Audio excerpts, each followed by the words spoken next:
Assalamualaikum warahmatullahi wabarakatuh. Perkenalkan, nama saya Endrawati. Nomor induk mahasiswa 1931041178 dari PJKRE Angkatan 2019 Fakultas Ilmu Keolahragaan Universitas Negeri Makassar. Baik, di sini saya akan menjelaskan tentang materi hakikat pertumbuhan motorik pada anak. Pengertian motorik. Dalam buku Ricard DiCaprio, kata motorik berhubungan dengan kata motor, sensori motor atau perseptual motor. Arti motor tersebut adalah gerak, stimulus dan respon. Dapat dikatakan bahwa motorik adalah segala sesuatu berupa gerakan. Kemudian Umama mengatakan motorik adalah proses kemampuan gerak seorang anak. Motorik merupakan suatu proses dalam sebuah gerakan. Selanjutnya, menurut Gallawe dalam buku Samsudin juga berpendapat motorik adalah terjemahan dari kata motor yang berarti suatu dasar biologi atau mekanika yang menyebabkan terjadinya suatu gerakan. Maka menurut Gallawe, motorik yaitu dasar-dasar dari pembentukan gerakan. Dapat disimpulkan, motorik merupakan asal kata dari motor, yaitu suatu proses yang menyebabkan terjadinya gerakan-gerakan. Pengertian perkembangan motorik. Menurut Harlow, perkembangan motorik berarti perkembangan pengendalian gerakan jasmania melalui kegiatan pusat syaraf, urat saraf, dan otot yang terkoordinasi. Pengendalian tersebut berasal dari perkembangan refleks dan kegiatan massa yang ada pada waktu lahir. Dapat diartikan bahwa perkembangan motorik merupakan proses pengendalian gerakan tubuh melalui aktivitas syaraf pusat, urat, dan otot yang saling berhubungan. Pengendalian itu terjadi karena terjadinya perkembangan refleks dan aktivitas berat pada waktu lahir. Perkembangan motorik anak TK. Dalam buku Anak Prasekolah tahun 2000 tertulis bahwa masa 5 tahun pertama adalah masa pesatnya perkembangan motorik anak. Motorik anak semua gerakan yang mungkin didapatkan oleh seluruh tubuh, sedangkan perkembangan motorik dapat disebut sebagai pengendalian gerak tubuh. Keterampilan motorik berkembang sejalan dengan kematangan syaraf dan otot. Otak berfungsi sebagai bagian dari susunan syaraf yang mengatur dan mengontrol semua aktivitas fisik dan mental seseorang. Selanjutnya, perkembangan motorik anak. Perkembangan motorik berhubungan dengan perkembangan kemampuan gerak anak. Gerak merupakan unsur utama dalam pengembangan motorik anak.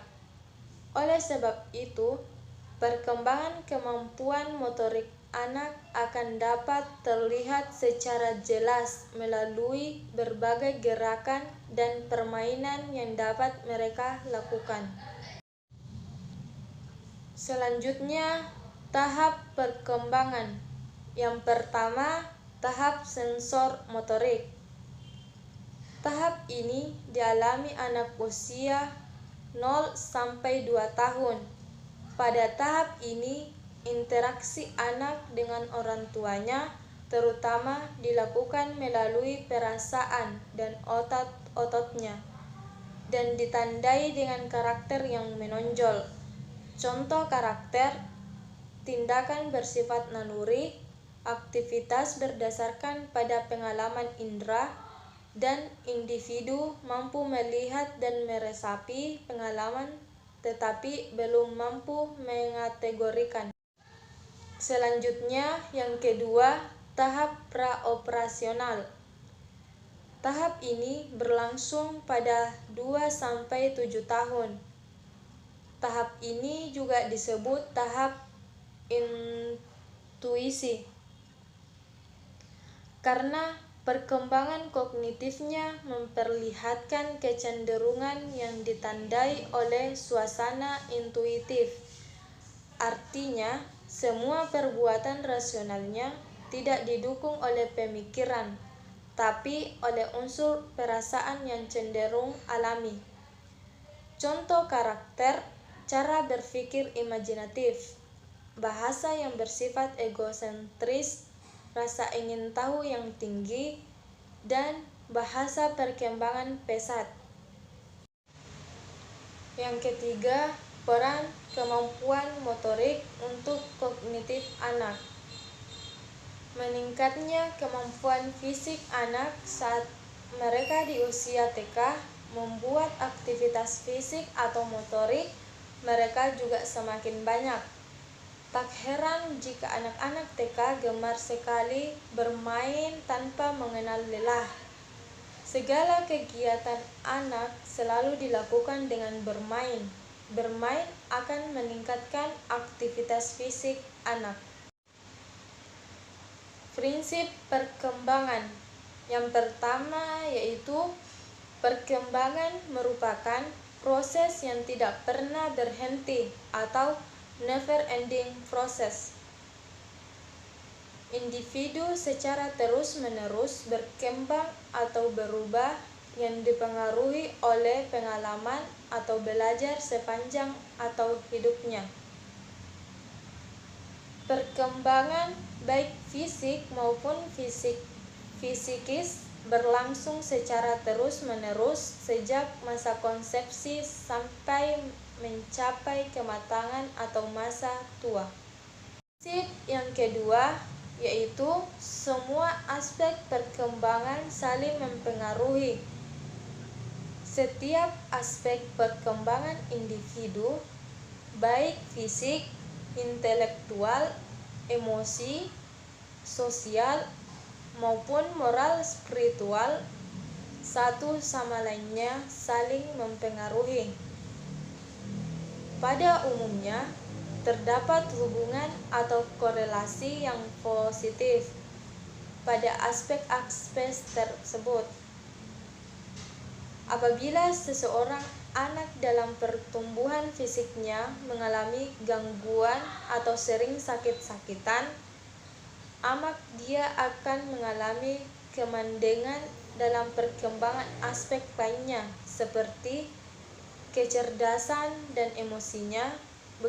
Begitu pula apabila perkembangan spiritualnya keagamaan anak kurang baik, maka anak akan berkembang menjadi seorang yang berkarakter atau kepribadian yang tidak baik. Selanjutnya, yang ketiga yaitu perkembangan mengikuti pola atau arah tertentu. Perkembangan terjadi secara teratur mengikuti pola asuh atau arah tertentu.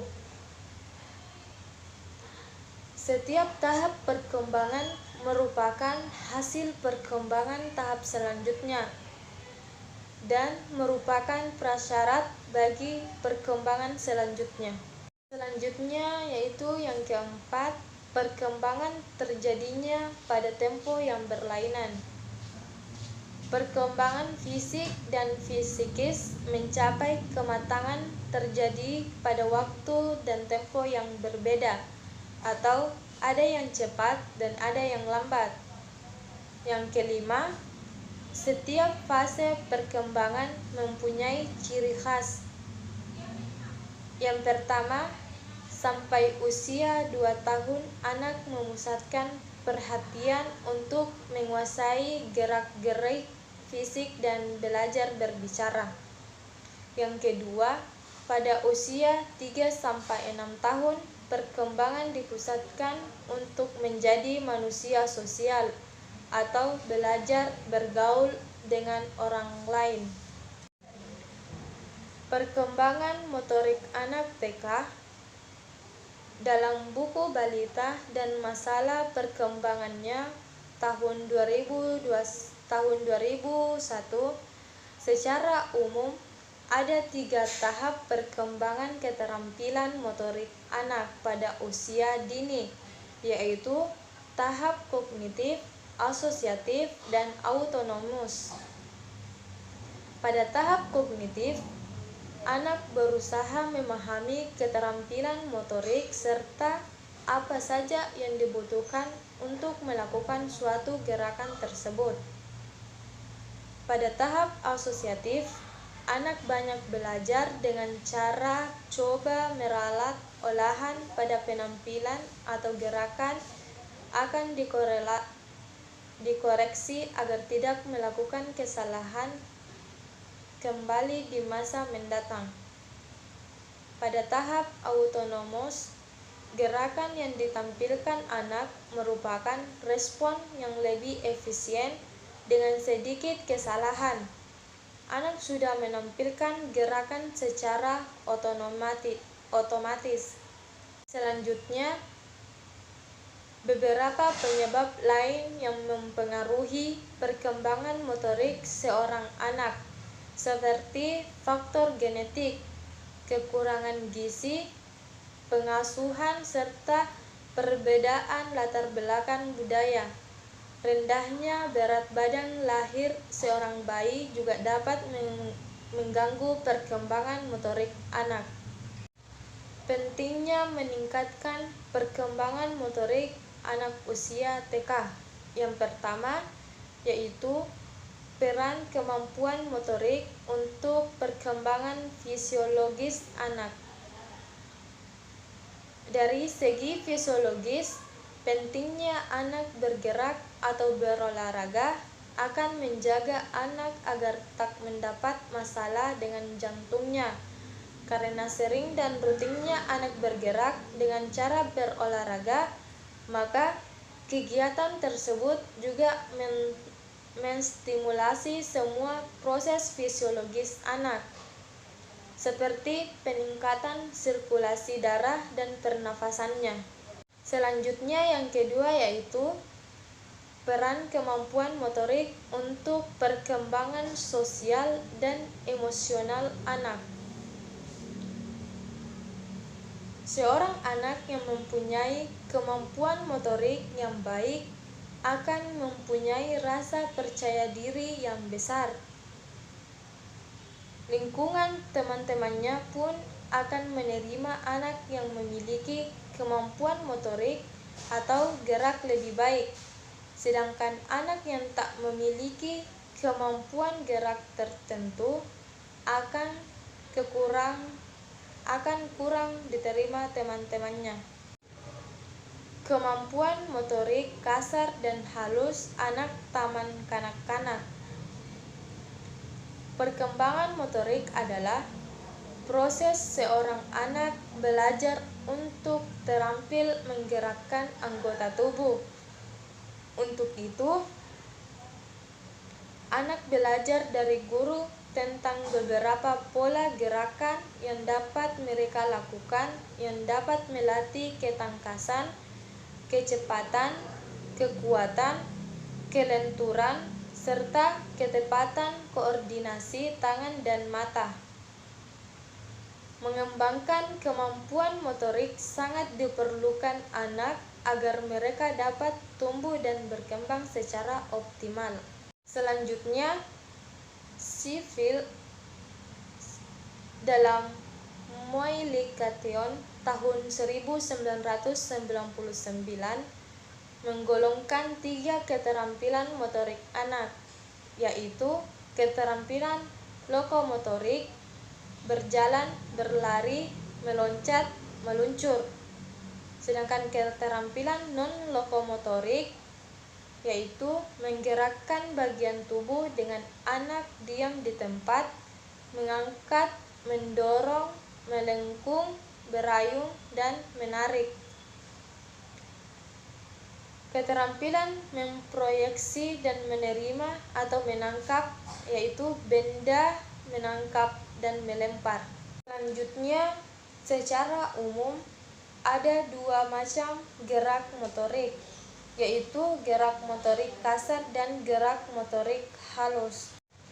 Gerakan motorik kasar anak usia TK. Gerakan motorik kasar terbentuk saat anak mulai memiliki koordinasi dan keseimbangan hampir seperti orang dewasa. Gerakan motorik kasar adalah kemampuan yang membutuhkan koordinasi sebagai besar bagian tubuh anak. Untuk merangsang motorik kasar anak menurut hadis tahun 2003 dapat dilakukan dengan melatih anak untuk meloncat, memanjat, memeras, bersiul, membuat ekspresi muka senang, sedih, gembira, berlari, berjinjit, berdiri di atas satu kaki, berjalan di titian, dan sebagainya. Selanjutnya, gerakan motorik kasar melibatkan aktivitas otot tangan, kaki, dan seluruh tubuh anak. Gerakan ini mengandalkan kematangan dalam koordinasi. Dalam perkembangannya, motorik kasar berkembang lebih dulu daripada motorik halus. Hal ini dapat terlihat saat anak sudah dapat menggunakan otot-otot kakinya untuk berjalan sebelum ia dapat mengontrol tangan dan jari-jarinya untuk menggunting dan meromset. Selanjutnya yaitu gerakan motorik halus apabila gerakan hanya melibatkan bagian-bagian tubuh tertentu saja dan dilakukan oleh otot-otot kecil seperti keterampilan menggunakan jari jemari tangan dan gerakan pergelangan tangan yang tepat. Semakin baiknya gerakan motorik halus anak membuat anak dapat berkreasi seperti menggunting kertas dengan hasil guntingan yang lurus, menggambar gambar sederhana dan mewarnai, menggunakan klip untuk menyatukan dua lembar kertas, menjahit, mengayam kertas serta menajamkan pensil dengan rautan pensil. Gerakan motorik halus anak usia TK. Dalam melakukan gerakan motorik halus, anak juga memerlukan dukungan keterampilan fisik lain serta kematangan mental, misalnya keterampilan membuat gambar. Misalnya, untuk menggambar lingkaran, anak perlu memahami konsep lingkaran terlebih dahulu sebelum menerjemahkannya dalam bentuk gambar. Contoh lain, saat anak berlatih bermain balok dengan menumpuk balok-balok kayu atau Lego, anak memerlukan keterampilan mengambil balok dan juga anak harus mengetahui apa yang akan diperbuatnya dengan balok-balok itu. Selanjutnya yaitu gerakan motorik halus anak sudah mulai berkembang pesat di usia kira-kira 3 tahun.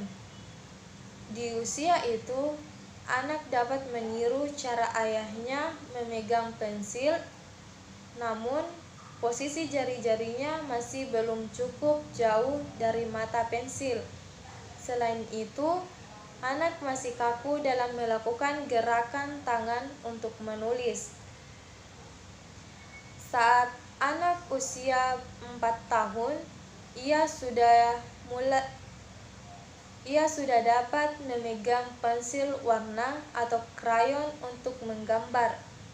Gerakan motorik halus seperti menulis dan menggambar akan diperlukan anak saat ia bersekolah nanti. Selanjutnya, kemampuan motorik halus sangat penting dimiliki oleh anak, karena motorik halus penting untuk menunjang keterampilan akademik peserta didik dan juga untuk melakukan aktivitas sehari-hari.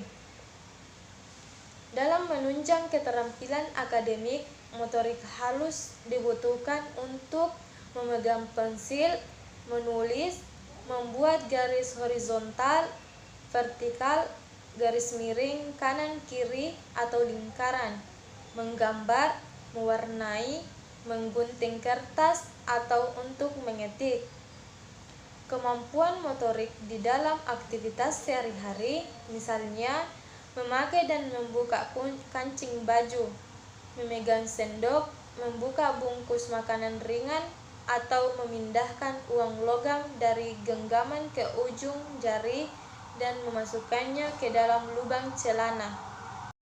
Selanjutnya yaitu alat-alat yang dapat digunakan untuk meningkatkan kemampuan motorik halus, diantaranya yang pertama lilin atau platisin, yang kedua bikar untuk membuat kue, adonan terigu atau garam, yang ketiga papan tulis, kertas, tanah, alat tulis, ranting kayu, pensil gambar, dan spidol, yang keempat jari jemari, yang kelima lego, lasi, yang keenam alat pasang memasang, yang ketujuh alat Montessori, yang kedelapan lembaran kertas, yang sembilan gunting untuk memotong kertas,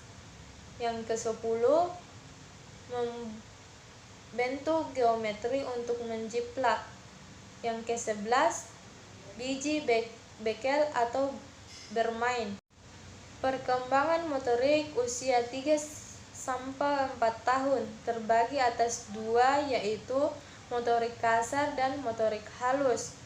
Motorik kasar terbagi atas 3 bagian. Yang pertama yaitu menangkap bola besar dengan tangan lurus di depan badan. Yang kedua, berdiri dengan satu kaki selama 5 detik. Yang ketiga, mengendarai sepeda roda 3 melalui tikungan yang lebar. Sedangkan motorik halus terbagi atas 4, yaitu yang pertama menggunting kertas menjadi 2 bagian, yang kedua mencuci dan mengelap tangan sendiri, yang ketiga mengaduk cairan dengan sendok, dan yang keempat menuang air dari teko. Perkembangan motorik anak usia 5-6 tahun. Motorik kasar terbagi atas 7 bagian. Yang pertama yaitu berlari dan langsung menendang bola. Yang kedua, melompat dengan kaki bergantian. Yang ketiga, melambungkan bola tenis dengan satu tangan dan menangkapnya dengan 2 tangan. Yang keempat, berjalan pada garis yang sudah ditentukan. Yang kelima, berjinjit dengan tangan di pinggul. Yang keenam, menyentuh kaki tanpa menekuk lutut. Dan yang ketujuh yaitu mengayuhkan satu kaki ke depan atau ke belakang tanpa keseimbangan. Sedangkan motorik halus terbagi atas 6 bagian, yaitu yang pertama mengikat tali sepatu, yang kedua memasukkan surat ke dalam amplop, yang ketiga mengoleskan selai di atas roti, yang keempat membentuk berbagai objek dengan tanah liat, yang kelima mencuci dan mengeringkan muka tanpa membasahi baju, dan yang terakhir yaitu 6, memasukkan benang ke dalam lubang jarum. Itulah hasil dari materi yang saya paparkan. Sekian dari saya. Assalamualaikum warahmatullahi wabarakatuh.